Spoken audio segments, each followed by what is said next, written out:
with their tricks and strategies, their deceits and wiles. Lactantius was referring to the incredible seductive power of spirits and demons. If you perform magical ritual well, choosing a time which is most conducive astrologically, and calling the names correctly, then in the mind's eye of the magician, or more alarmingly, in physical plain view, perhaps in the reflections of a crystal ball, or forming a face in the smoke of sacred incense, you will eventually be confronted with the presence of a spirit. This life, the master devised this pretty little scheme as a way of getting back, a horror to the eyes of all men who seek faith using magic. It's not enough, you see, to be a spirit. Today, some of the world's greatest libraries have collections of ancient magical manuscripts. Amongst these collections of manuscripts, there are personal diaries of several medieval magicians. Some of these manuscripts, or grimoires, describe that evil spirits, otherwise known as demons, can often first appear in a very seductive appearance. Perhaps these evil spirits will take on the shape of a small lost child. A demon may also appear as an old person or a beautiful person of either gender. A demon can change its appearance at will, and most demons actually appear as grotesque beings which combine facial and physical aspects of both humans and animals. Sometimes they resemble monsters, with aspects of humans and animals all rolled into one ugly being.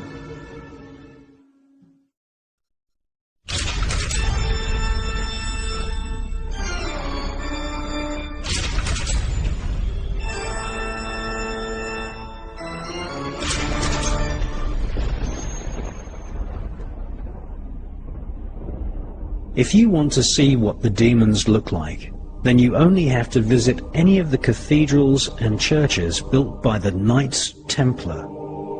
They built churches and cathedrals all over Europe in the 11th, 12th and 13th centuries.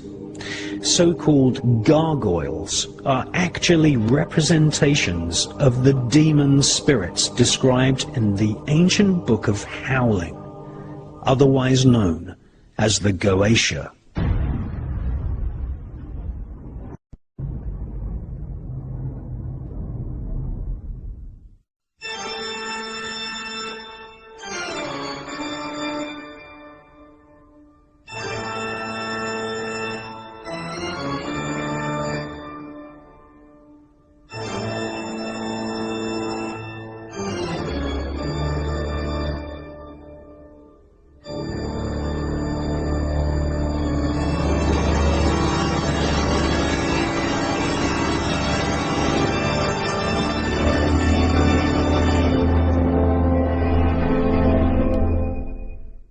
So what we're doing is we're secretly filming, well, sort of fairly secretly filming. They won't allow me to film in here properly. They keep harassing me every time I bring a camera in here. And this is a cathedral in the south of France, in a place called Narbonne. And this cathedral, like many other cathedrals, was designed by the Knights Templar and sympathizers of the Knights Templar.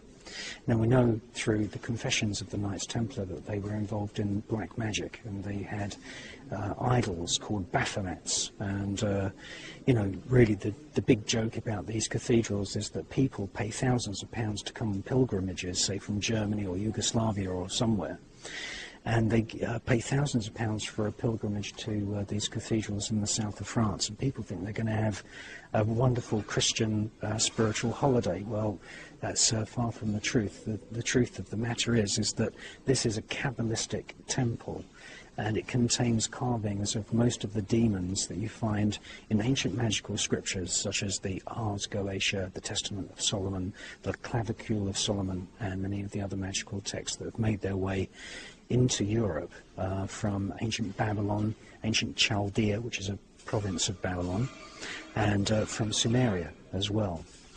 Now, the people that run this cathedral are basically just scamming people, because there's nothing Christian here at all. You're even hard pushed to find a crucifix. A proper crucifix has got an image of Jesus. Well, these are few and far between in this place. There's no blueprints of this cathedral in existence whatsoever. That's nothing unusual. The blueprints were usually sketched into plates of wet wax or wet clay, and then they were destroyed after the cathedrals were built. And basically this is a place which is full of carvings of devils and demons and all of the kinds of bad spirits that you find in these magical texts. And behind me you can see a very, very typical example. Now, about 3.5 years ago, this altar was uncovered. And it's full of demons, and it's full of devils, and it's full of devils eating people and all this kind of thing. And I filmed it a year ago, and unfortunately a couple of the curators saw me filming it, and they really didn't like me filming it. Now, in the year that's passed since I was here last time researching this particular cathedral, what they've gone and done is they've gone and bleached all of these demonic and devil figures, because when I was here a year ago, they were painted in very gaudy oranges and yellows and blacks and reds and this kind of thing, and it really did look completely satanic and completely demonic.